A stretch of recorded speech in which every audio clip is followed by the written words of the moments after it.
Chapter 2 continues in the adolescence of air power with the talk about World War One. So this particular slideshow is going to be strictly just World War One, the advances and the things that are relevant to aerospace and aviation industry of World War One.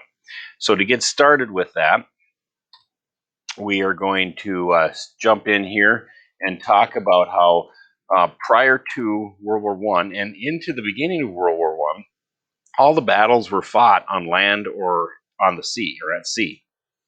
When you look at previous wars, they didn't have aviation, they didn't have flight capabilities other than hot air balloons.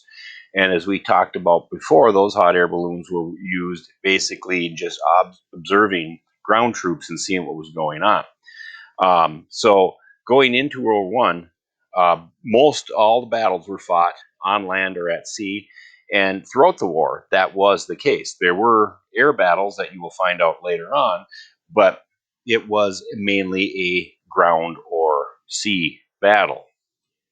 One of the reasons being is because airplanes were still highly fragile. I mean, this is 11 years after the Wright's first flight. This is only a few years after the Army Air Corps bought and set those requirements forward and bought a airplane from the Wright brothers, and knowing the requirements, and you could tell how fragile that airplane just by looking at the requirements were. So you can see that the airplanes were not thought of as a forefront as one of the big contributors going to be into this war. However, what they found out is during the war, engineers that were working in the aviation industry kept improving, kept designing, kept adding things to an airplane that made them stronger, faster, and more effective than they started out this war to be. So we're going to kind of go through the process of the war, and you're going to see kind of how the aviation industry advances. We're going to talk about people that became popular during the war, or from the war, and things like that. So to start out, we are going to talk about how the war actually started. Okay, so the war had were a lot of tensions in the European nations over there. The final part that really started the World War One was the assassination of Archduke Franz Ferdinand, and he was from Austria-Hungary. So when he was assassinated, then issues really started going, and Austria-Hungary started declaring war on who they thought assassinated him, and so on and so forth. And basically what happens, because of various alliances among the different nations in Europe, once one country declared war on one country, then friends of that country declared war on another country, and so on and so forth. And it was just kind of like a domino effect. Everybody started declaring war on everybody over in Europe. Soon what they found out is we had basically two groups in this war. We had the Allies against the Central Powers. So in the Allies consisted of countries like Great Britain, right here, France, okay, Russia over here, and we had Italy, the boot over here. We had Romania, which is a smaller country right over here. Japan, which was way over here, and then later on the United States, which was way over here.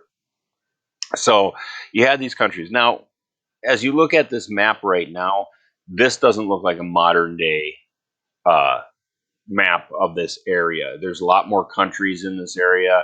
There's countries here combined that are now separate countries and things like that. But and the outlines of some of these countries have changed and become different, and so on and so forth. This is a map as of the 1918, as of basically the end of the war, towards the tail end of the war. But as you can see, those are the main players of the Allies. There's some smaller players, Greece and Siberia and Belgium and stuff like that. The ones that were neutral are the Swedens and Norways and Denmark, Spain, Switzerland, Albania, So Netherlands, they tried to remain as neutral as possible in this point. And keep in mind, we'll talk about it in a little bit, but the United States tried to remain as neutral as possible also in this.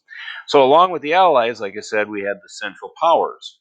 The Central Powers included Germany, Austria-Hungary, Bulgaria, and then the Ottoman Empire over here, which is a area full of countries that are a bunch of smaller countries now in the Middle East and the Middle Eastern area over in this section. So those were the main central powers in that in this conflict during World War One. So as the war started progressing, and everybody's declaring war on everybody else, um, they wanted to get some advantages over here. So what had happened is long range raids started, but not using airplanes. We were still using the dirigibles. We understand the dirigibles, the Zeppelins. They were being used as commercial flights. We talked about that. They already had made many trips across the ocean and things like that. So they knew they could handle long flights. So what Germany did is in 1915, they started sending their Zeppelins over London and dropped bombs on the city of London. And this now marked the first time that the war was brought to the homeland, or war was brought beyond the actual front lines of the war. This is now bringing it to home, to the people that are not involved, the civilians. Throughout 1917, they just worked on perfecting these long range, and they added more long range bombing runs. They became more devastating, dropped bigger bombs, sent more ships, so on and so forth, to in these strategic bombing raids.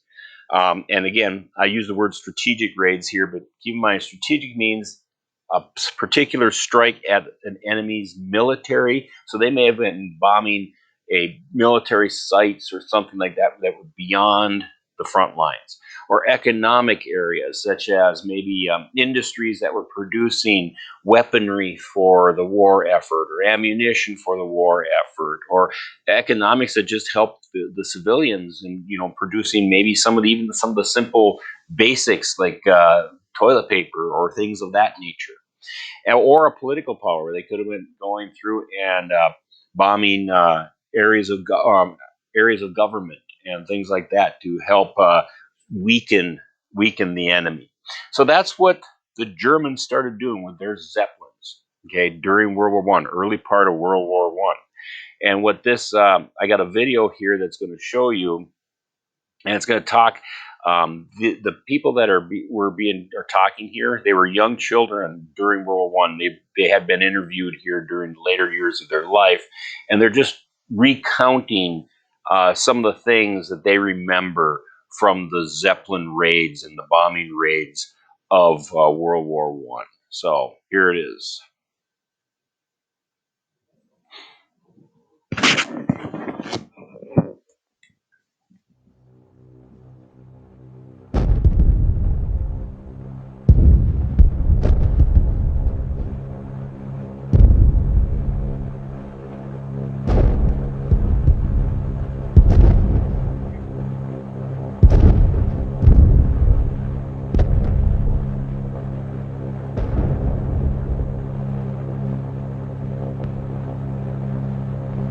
I was standing there. They told us to take cover. The police on a cycle, and a Zeppelin came along. Do you know, I could look up there and I could see the 3 gondolas it had. This Zeppelin, huge thing, huge. And I could see them in uniform in these gondolas, these officers in this Zeppelin. And you know, suddenly we had machine guns on top of factory roofs. Because we weren't prepared for anything in that war. And someone had shot it, the centre gondola, and the plane was like that, and it just went like that. Just folded in half like that. gradually burning, but it came right to Cuffley, it dropped a long way, and I saw it, and it was following the Thames. I saw it by over Blackfriars Bridge. And I was ever so sad there's men up there. So, and really, it just folded in half like that, upwards. That was a Zeppelin. It's a very vague period for me. In between that, of course, there'd been the Great War, and I was just a tiny child, and my sister too. And I had a feeling once of a kind of luminescence, and I said to my mother, did you carry me somewhere, you know, where there was noise and people? She said, yes, when you were about 3, and then by then my father was in the Russian Labour Corps. This was about 1916 or 17, and I was about 4, 3 or 4. She said, I took you once across to the shore down in the basement, and once down the crypt by Spitalfields. I said, that light, I always recall something about my infancy.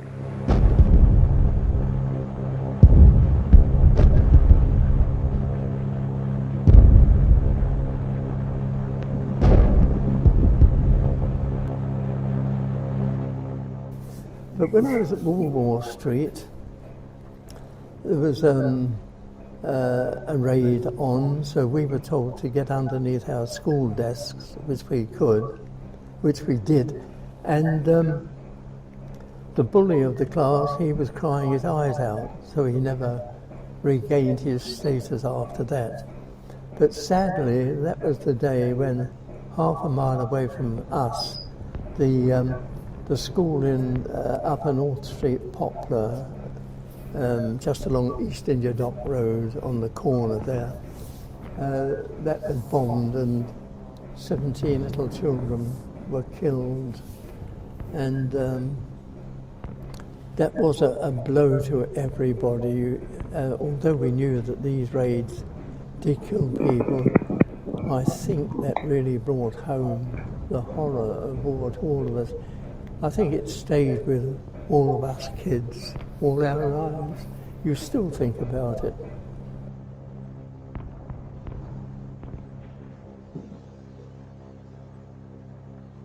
So that basically just kind of some recollections about some interviewees that remember as their childhood what was happening in that or at that point in time in their lives. As we go from the long range raids, we want to talk about the fact that the United States eventually entered the war. Okay.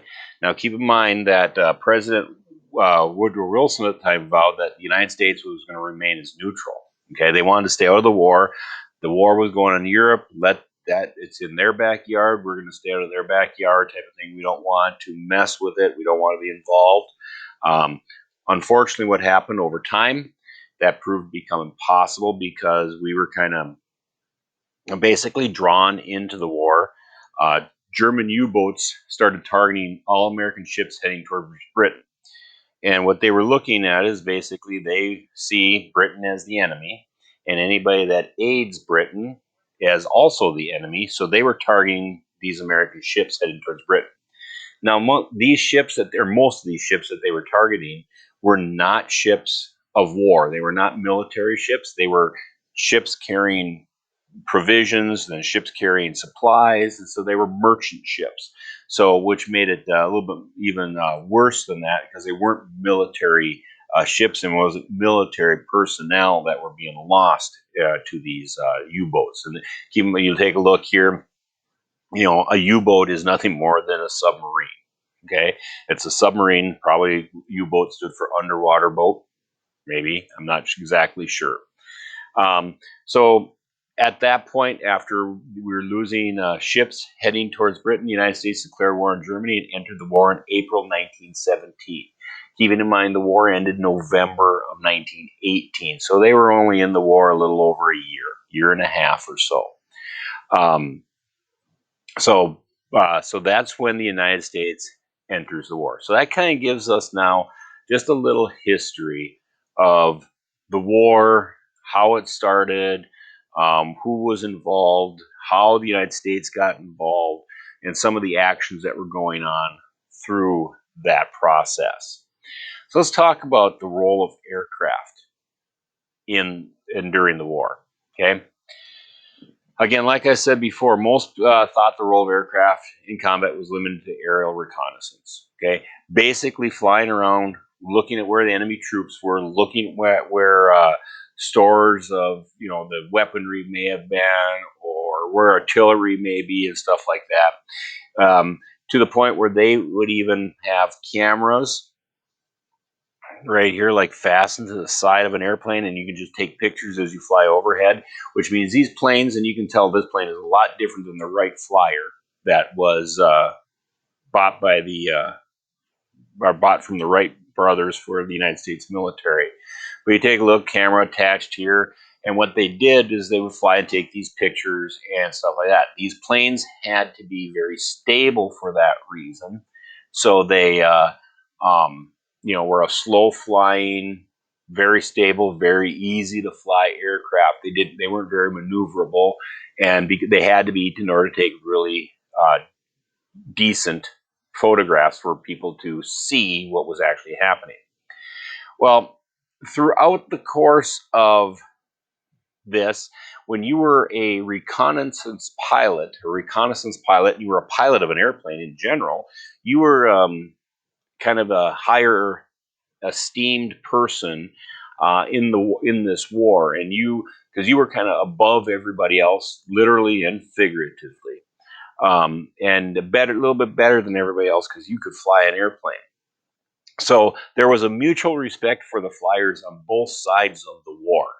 And what basically it started out is if you have a German pilot flying over the enemy troops and flying over the Allied troops and observing their troops, and you have a French pilot doing the same thing but flying over the German troops and doing that, occasionally these airplanes are going to pass each other in the sky.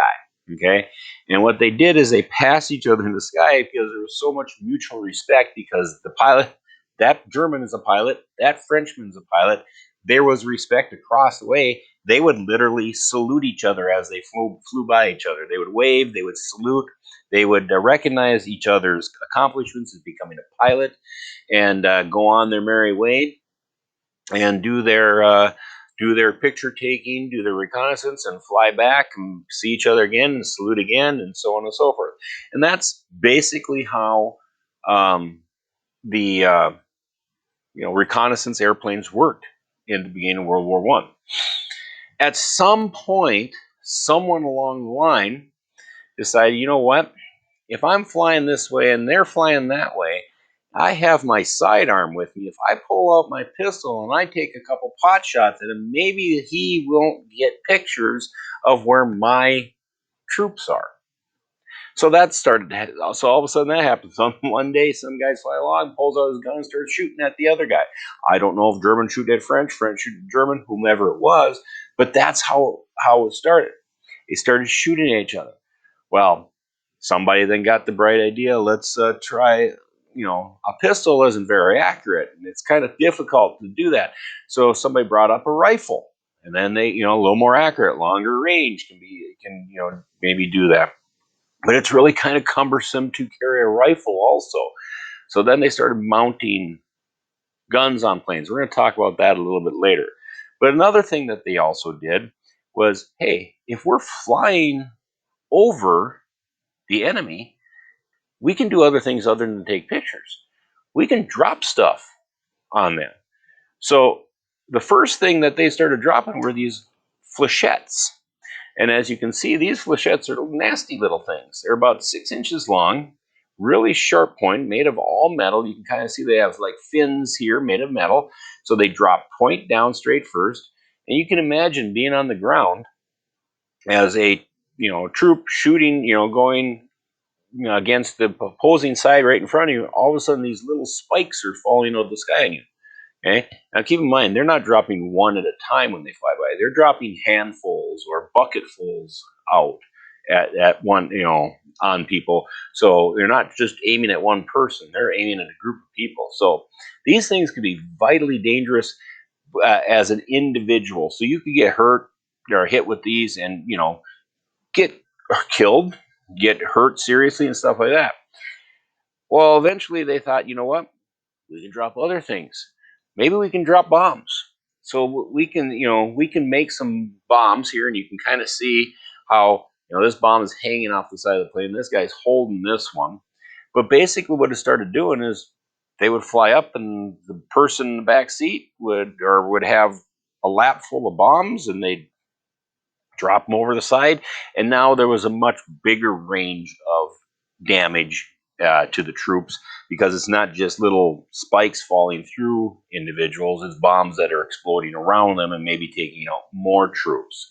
So let's drop stuff, drop items from the sky, flechettes and bombs and things like that. And all of a sudden, we have basically the start of the air war. Okay, bombing from an airplane, shooting from an airplane, and this now became the start to conducting battles. We all created, instead of just reconnaissance squadrons, we had squadrons that were there to fight each other now. Okay, this really started reshaping the war, the way countries fought wars. Okay, everything that was done through historically and weaponry in history was land wars and sea wars. Now we have not just a war from on a plane of level plane forward, forward and backward type of thing, but now we have a war coming from above. We have planes flying overhead that could drop stuff on you, could shoot at you, could do various different things. So this really started reshaping the war. And like I said, these pilots started getting more and more ingenious with the way that they were going to be involved in the war. So they started looking at these machine guns, saying, if I can bring my sidearm, I can bring a rifle, why can't I bring a machine gun up? So in World War I, the machine gun was actually a invention that really took off and really evolved during that time. And they started mounting these on machine guns, or on airplanes, the machine guns on airplanes. One of the first people to mount this was Roland Garros. Okay, and he bolted an automatic rifle to his airplane. Okay, so he put this on and he bolted it on there. Now, the issue that he has is he mounts it. When the best way to do it is, if you're flying, let's just say you had your rifle, like I mentioned earlier. The rifle, you probably are flying your airplane, you're facing the front of the airplane, and you have to shoot, but you're going to put your rifle out to right or left side, and you're going to shoot your enemy. It's difficult to fly in one direction and shoot in another direction. So what Roland Garros says, hey, the best way is if I'm flying my airplane at my enemy and shooting at my enemy in the same direction I'm flying my airplane, it's going to make life a lot easier. So he mounted his machine gun, his automatic rifle, on his plane in front of the cockpit. So in front of where he's sitting. So now wherever he aims his plane, he aims his gun. It aims the same place. The issues that you find out, though, is if I do this, my gun is going to be shooting at my propeller. Okay, so if his gun is going to be shooting at his propeller, that's going to cause damage to propellers, because in World War I, all the propellers were made of wood. You blow a couple holes in a wooden propeller, the propeller is going to break, it's going to fly off, and you're not flying anymore. So what Roland Garros did is he took metal and wrapped the propeller where the bullets would hit. He wrapped the metal around the propeller where the bullets would hit. So then when a bullet hit the metal, it wouldn't go through the wood or chip out the wood. It would ricochet off of that metal piece and then not affect the propeller. Okay, other than maybe making some dings in the metal and stuff like that. Problem with this particular method is that you don't necessarily know where these bullets are going to go once they hit the metal. They could go right, left, up, down, back, into your engine, into you, into your wing. They could go anywhere. You could, in essence, shoot yourself down by hitting your propeller. So this was not the most ideal situation, but people used it at that time and did that. Then some other pilots got smarter and they decided, you know what? I have a bi-winged airplane. I have a wing below me. I have a wing above me. if I mount my machine gun on the top of the top wing, which is higher than the propeller, I will be shooting over the propeller. I will be shooting over the propeller. I'm not going to hit the propeller. I don't have to wrap metal around the propeller for it to go and ricochet anywhere. So I'm going to shoot over that. Issues with that would be is if you're sitting in your pilot seat in your cockpit, your gun is above your head, you have to reach up and shoot your gun. You are trying to fly and reach the same time, and it's a little bit more difficult. And sometimes it might be a longer reach than others, depending on how tall you were as a pilot. And it made things very difficult. That, and the fact is your sight line as the pilot was different than the sight line of the rifle itself or of the machine gun. So, and then when they were flying these and they ran out of ammunition, how did you redo that? The pilot had to unstrap his seatbelt, stand up in the cockpit, go and change the magazine on the machine gun while it was up on the top of the wing. He had to standing in the seat while the plane is still flying, change his ammunition, go back and get back down before the airplane crashed and dove into the ground. Okay, so later on, they eventually found some type of rail system that they could still mount the machine gun on the top of the plane and pull the machine gun down, so the pilot didn't have to unstrap himself, anything like that, and the machine gun go down, change his magazine, then push the machine gun back up. That helped. But later on was a much more efficient means of mounting a machine gun in front of the plane. It was a Dutchman, and he worked for the Germans, or was part of the German or the Allies. It was Anthony Fokker, and he built an interrupting gear. So what that did is it was a chain that actually hooked up to the machine gun and the motor. And then what happens is as the motor, or as the propeller came around to the top point where the propeller was sticking straight up and down, it would flip something in the gun that would not allow it to fire a bullet at that point in time. But as soon as that propeller moved out of that position, that 12 o'clock position, then it could fire bullets until the propeller came back into the 12 o'clock position. So this interrupting gear interrupted the fire of a bullet anytime the propeller was in the 12 o'clock position. Thus, now you could have your gun mounted right in front of you in the cockpit so you could see what you're shooting at. You could see down the gun, and you would not have to hit your propeller.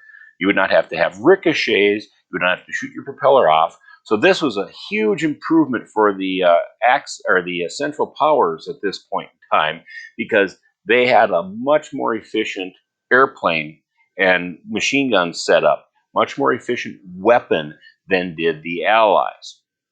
Well, not long after that, the Allies did capture a German airplane that had this interrupting gear on it, and soon copied it and mimicked it, and then had equipped their airplanes with the same uh, equipment, and they now were back to basically the same thing again. Now everybody was back on equal footing. Okay, but this now basically started out the famous dog fights. Okay, the dog fights where now you had one airplane chasing another airplane, shooting at the airplane, the other one trying to get away, and stuff like that. So this is the dog fights that soon are started in World War One. And again, the airplanes are getting better already at this point in time since the beginning of World War One. So, how did the airplane then really revolutionize this war? Okay, during the war, both set up airplanes to shoot down observation aircraft. Okay, so now it's like those observers. They're not just ones that we can just leave go now. Now we're going to go shoot them down. Okay, so that means that each side then, if the enemy was putting up airplanes to shoot down observation aircraft, that means I got to send up airplanes to protect my observation aircraft. Okay, and this is basically how that aerial warcraft became, or aerial combat was born. Basically, is the fact that, hey, I'm going to shoot down observation airplanes. I'm going to protect observation airplanes. Hey, we got to fight each other. We got to let, trying to protect the observation airplanes, trying to get them knocked down, so on and so forth. So once these machine guns were mounted on planes, pilots could use them to even go and strafe the soldiers on the ground even. So now instead of just dropping these flechettes or dropping bombs while you're flying overhead, now you can go and dive at these soldiers on the ground and fire your machine guns at them, thus creating more damage and more things. And now keep in mind, you're a ground personnel, you're a ground troop that probably at the very beginning of the war never had to worry about anything other than the enemy across the way from you. Now all of a sudden you're worried about these flechettes dropping on you and bombs dropping on you. Now planes are coming at you and firing machine guns at you from above. You've now become a much, much more dangerous position than you were before, even though war is not the safest thing. So to strafe attack basically is just to go, like I said, fly low, fly at an angle, and start shooting. A lot of strafing was done in like railways and trains and convoys and things like that to take out vehicles, to slow down supply trains and supply convoys and things like that. So we're really starting to challenge the old war strategies at this point. Okay, the old war strategies of ground and sea. So airplanes now offer possibilities that change these. In traditional battles, you would dig the trenches, and World War I was a huge trench war. Okay, and your assault was from the front. Like I said, now airplanes fly over, bomb, shoot, they could strafe.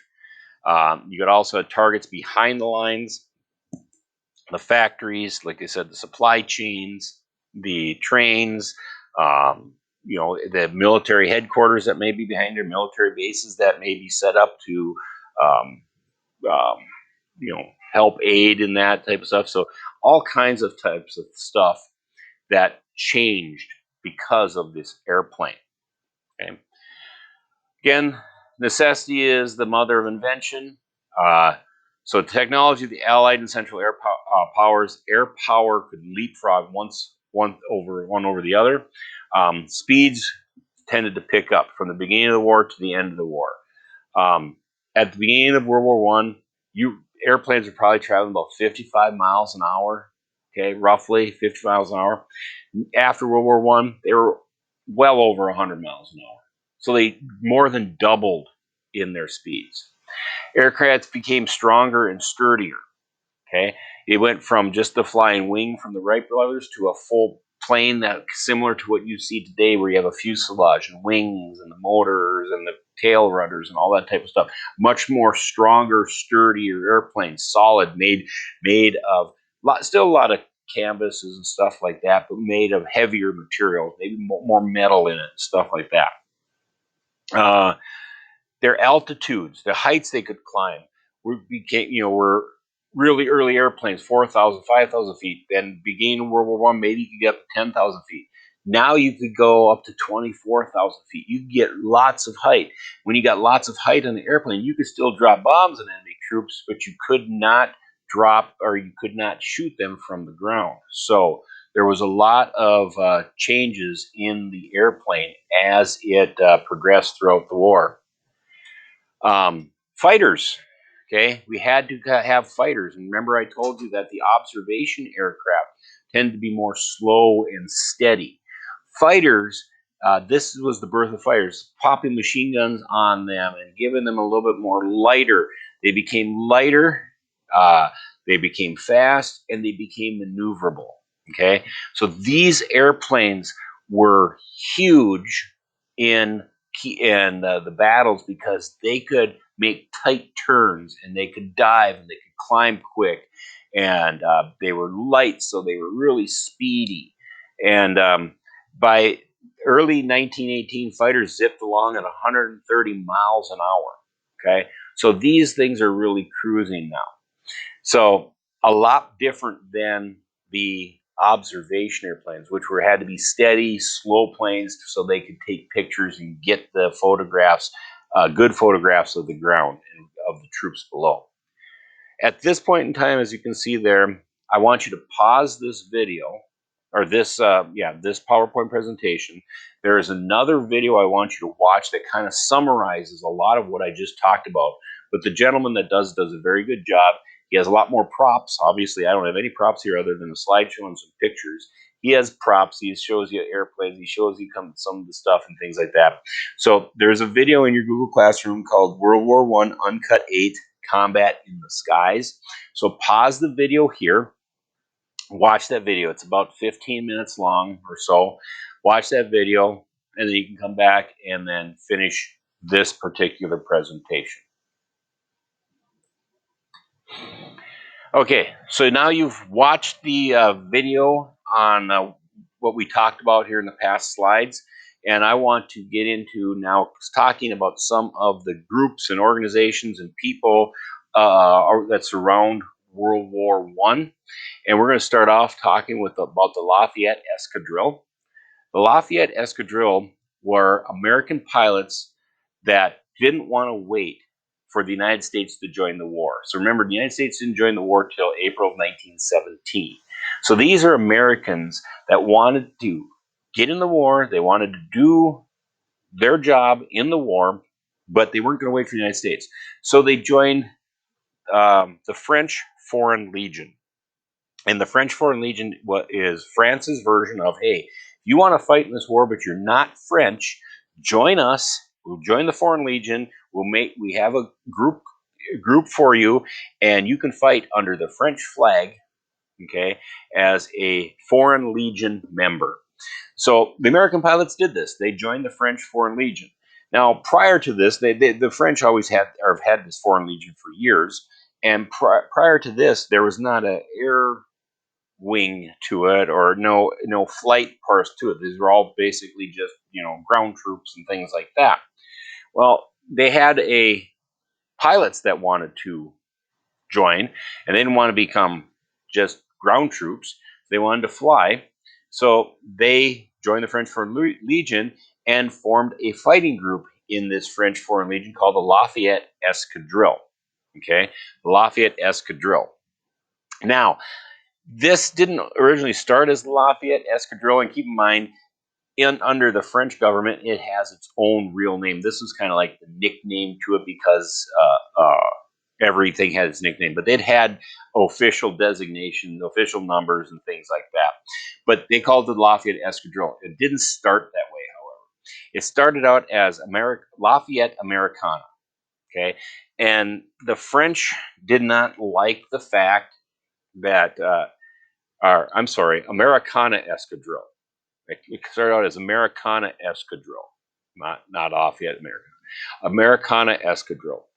And the French didn't like this because they didn't want to promote the fact that Americans were fighting with the French. They didn't want the access or the Central Powers to, even though they probably already knew, they didn't want to promote it. They didn't want to advertise it.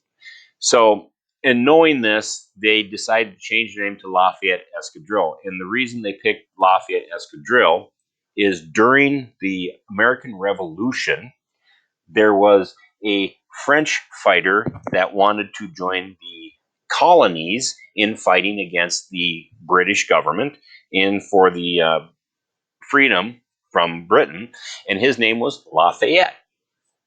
So the Americans, in dedication to him, created renamed it the Lafayette Escadrille, and thus basically returning the favor by having Americans fight with France in their war, as the Frenchmen fighted with Americans in their war. So that's where they came up with the Lafayette Escadrille. So the Lafayette Escadrille flew for a number of years, and by the time the United States Air Service actually brought these pilots in, when the United States came into the war, by the time they brought these units into the American military again and back under its supervision in 1918, the Lafayette Escadrille already had made 199 kills in the war, 199 victories in the war. So this group started out, like I said, with a few American pilots, and it grew, and other Americans, and there were others that just Americans that were in that group. But that's kind of the short story of the General Lafayette Escadrille. One particular person in the Lafayette Escadrille was Raoul Lufberry. Now, he sounds French, and he was. He was of French descent, but he was an American. So he was able to fly with the Lafayette Escadrille because he was actually American, but just of French descent. And he flew with the Lafayette Escadrille. He was one of their most famous pilots. He had 17 combat victories during the war. Okay. And 17, we're going to talk about aces. He was considered an ace in the war. Okay. And we'll talk about that in a little bit. But he died in action when his plane became engulfed in flames after being shot down by a German aircraft. Okay. So, as a very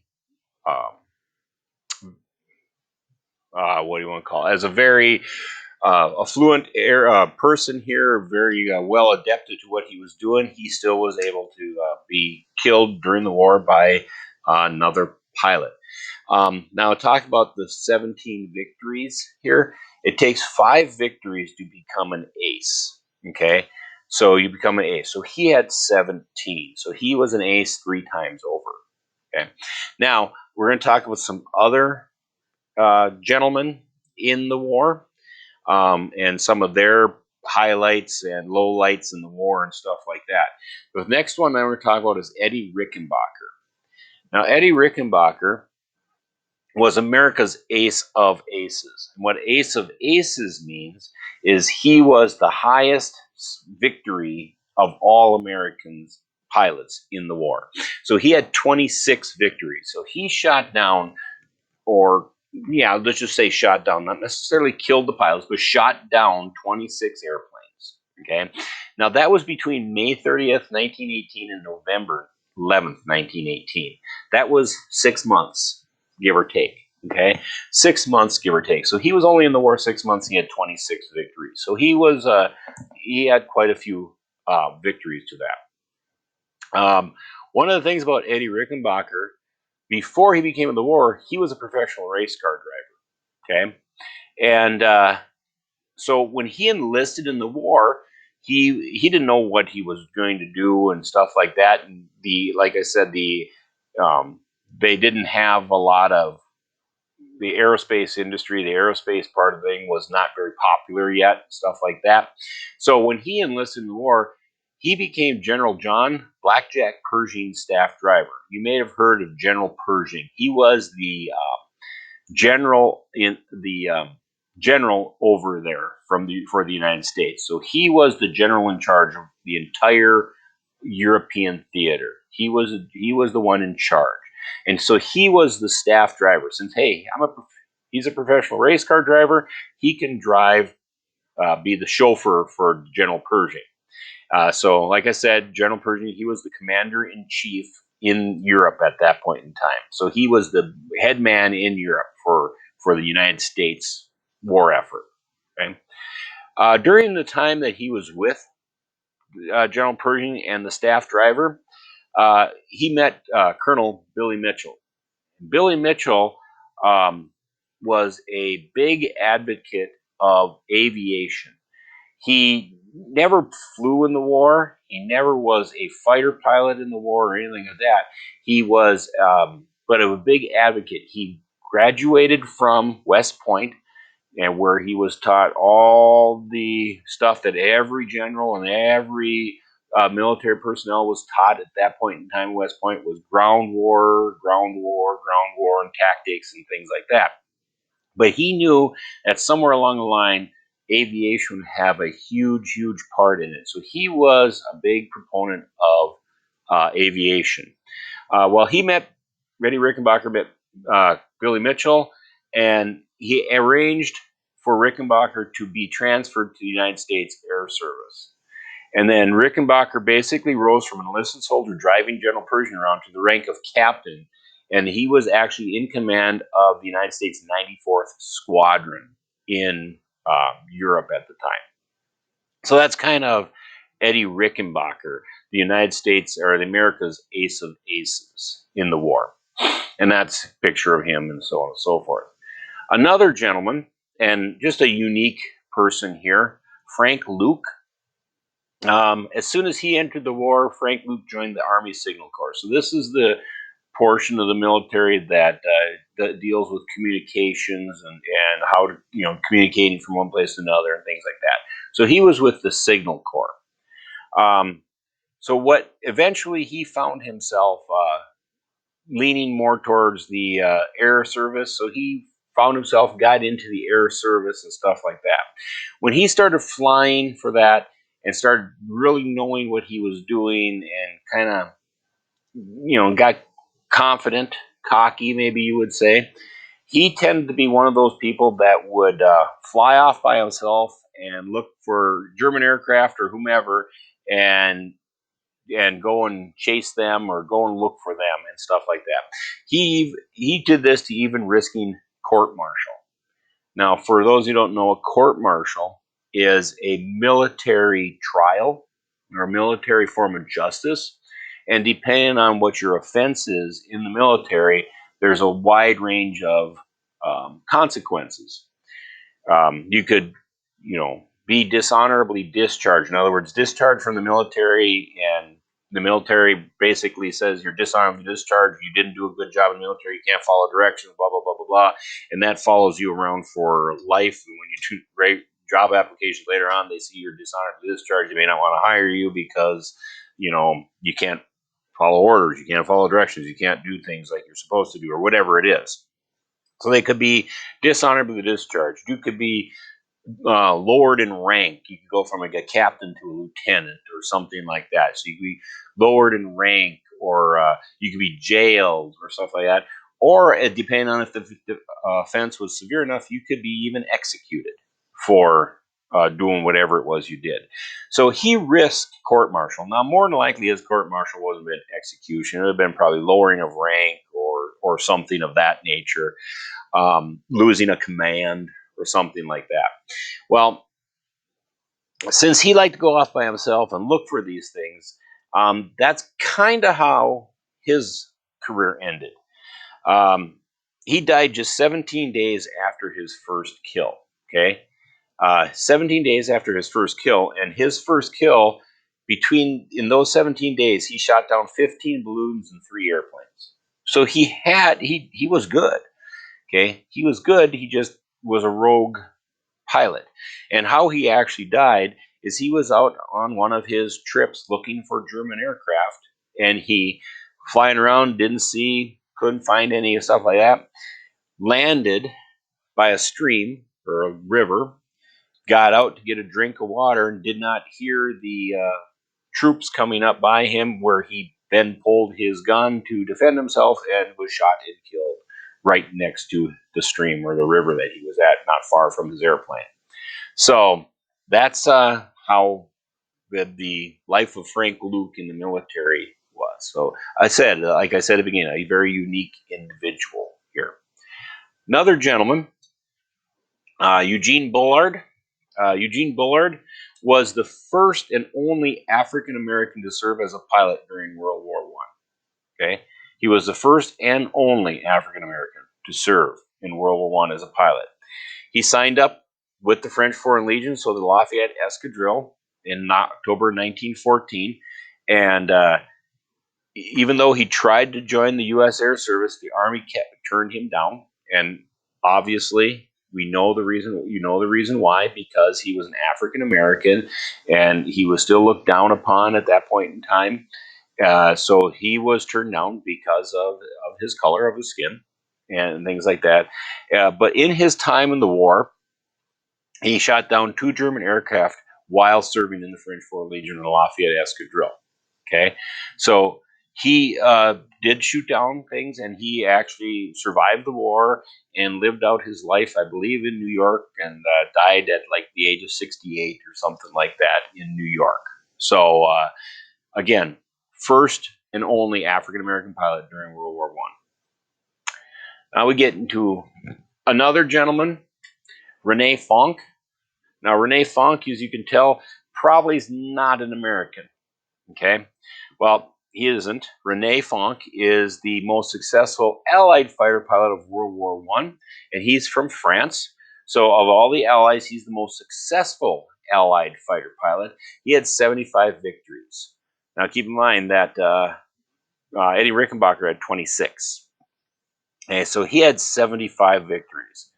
Um, when he started in the war, he started flying reconnaissance airplanes and then later transferred to the fighter service. And what he found in his time of flying and time here is that he was a much better shooter than he was a pilot. Okay, he didn't fly as well as he could shoot down enemy planes. Obviously, 75 victories. Okay, um, he had a very good reputation for conserving the ammunition. He didn't shoot until he was close enough. He didn't shoot too much ammunition. He saved his ammunition, so he always had some. Again, might contribute to the why he had 75 victories, where some of his um, combatants that he was going against may have run out of ammunition, and he still had ammunition left, and that's how they got shot down. He got more victories. Um, well, he shot down 6 German aircraft one day, and not to be outdone, he went and did it again. So in 2 different days, he shot down 6 German aircraft each day of those days. In 2 separate days, he shot down 12 German aircraft. Okay, so very, very decorated, popular, and highly uh, skilled pilot from World War One on the Allied side. On the Allied side, Edward Manock, who was Britain's highest scoring fighter ace. Okay, and he had 73 victories, so he was really close. He was right behind Rene Fonck. Okay, um, he started out in the war as part of the Royal Engineers, and then was eventually transferred to the Flying Corps, where he became the fighter pilot that he was. One of the interesting things about him is that being Britain's highest scoring fighter, 73 victories, and all that, he did that and he was almost blind in his left eye. He did that while being almost blind in his left eye. So one good eye, really, and he did all that. Unfortunately, he was shot down, and he was shot down from the ground. So ground troops got him on July 26, 1918. So just a few months before the actual war ended. So that's Edward Manock, the Britain's highest scoring fighter ace. The next person here, probably the most famous, well, is the most famous ace from World War One, Manfred von Richthofen. And Manfred von Richthofen was the most famous fighter in World War One because he had the most kills of any German or any fighter pilot in there. He was the German fighter pilot, and he was known as the Red Baron. And you've heard of the Red Baron, not the guy that makes the pizzas. This is the guy that was the pilot in World War One. So yes, he was a fighter pilot. He was actually Prussian, so he wasn't actually German, but he did fight for the German military. But yeah, he was known as the Red Baron. He was their ace of aces, and he was actually World War One's ace of aces. He had 80 confirmed kills. Okay, now there's a reason I put in here confirmed kills, because when you have a victory or a kill, it has to be confirmed. It has to be witnessed by somebody else. Okay, you can't just say I shot down 3 planes today and they take your word for it. Witnesses have to say, yes, I did see him shoot down 3 planes today, and it could be 3 different witnesses. It could be 1, whatever. But you have to have a witness saying, yes, he did. He had 80 confirmed kills. He claims up to over 120 kills that he had, but 80 of them were confirmed. They were witnessed. Okay, so but he is still the ace of aces of World War One and the Germans' ace of aces. Um, he started in the war as an infantryman, so a ground troop, and he transferred to the Air Force in 1915. So he got in here at the tail end, or I guess a year into the war or so in there. Um, Now, he's called the Red Baron for one particular reason. He flew a red Fokker triplane, looked very similar to this one. He was a very brazen gentleman, a very cocky, confident pilot, and he painted his airplane red so that the enemy knew who was shooting them down. Okay, so he did this for a particular reason. He wanted to be noticed. Okay, he wanted to be noticed, so his plane was bright red, just like that, and it was a Fokker triplane, like you saw in that video that I had you watch. A triplane, much more maneuverable, fast, quick, things like this. Is one of the best airplanes of World War One right here. And during this time, since he was that good, he was the leader of the Flying Circus, which was an organization of Germany's top fighter pilots. And they called themselves the Flying Circus, being as how each one of them painted their airplane a bright color. So you had oranges and yellows and blues and things like that. So they had the Flying Circus that was out there, and Baron von Richthofen was the leader of that group. Well, Richthofen was shot down April 21st, 1918. Okay, credit was given to a Canadian pilot by the name of Arthur Brown. It was witnessed that the Baron was being pursued by this gentleman, Arthur Brown, in his airplane and trying to avoid being shot by him. And again, if you remember from the video, the best maneuvers are always to move up and away from your pursuer. Well, for some reason, Baron von Richthofen was diving to the ground. Okay, he was diving towards the ground trying to get away from Arthur Brown. So credit is given to Arthur Brown for shooting him down. But since Richthofen was heading towards the ground, there was also evidence that he could have been hit by bullets from the ground. There was a Australian ground brigade down in that area that were also shooting up at him. Witnesses say that it is potentially possible the way that the plane lurched after the Richthofen was shot, that it lurched because he was shot from underneath, not from above. Again, it's still a controversy, 100 years later. It's still a controversy as to how he really was shot down. But the potential is being from the air, from the ground. Okay. Either way, he died, and he was buried in France by the British. Okay, with full military honors. So he was given a full military funeral, full military honors, the whole 9 yards, buried because he was so much respected. Even though he shot down that many of their comrades and allies in this conflict, he was considered a icon in the war and stuff like that. So they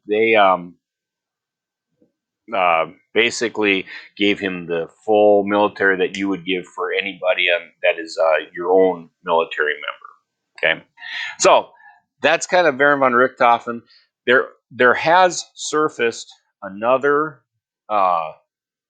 possibility that he could have been killed by, and this video here in the next slide here might indicate as to how that could have happened here. So this is the video of possibly how he could have been shot down. Oh, it's not there.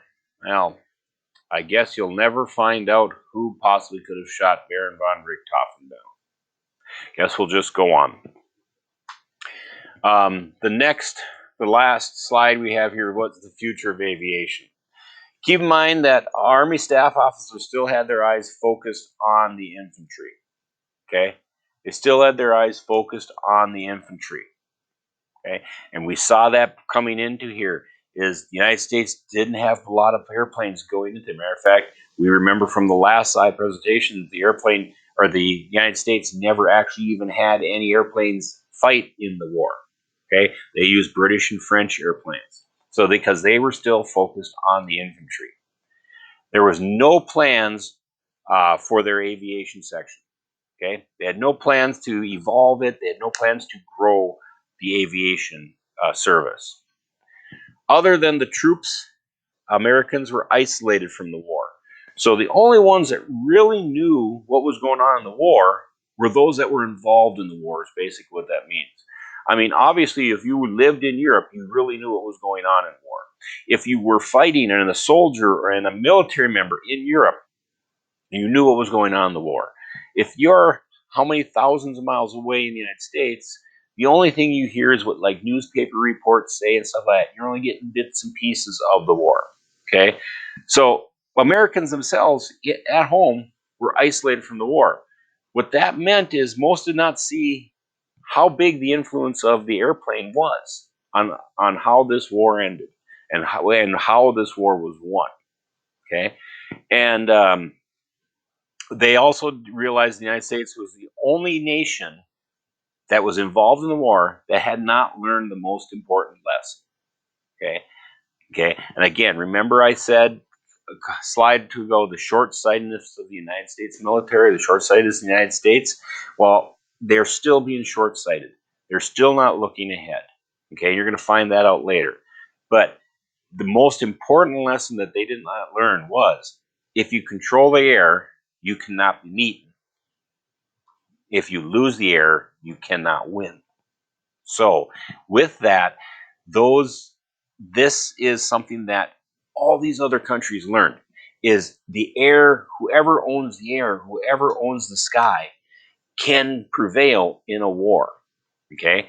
United States did not see that. Okay, and when we go into some of the other slide presentations about the golden age of aviation and stuff like that in pre-World War II, you're going to see again how the United States did not prepare themselves for what was coming and prepare themselves for what other countries had done. So, with that, that is the end of World War One, the chapter 2.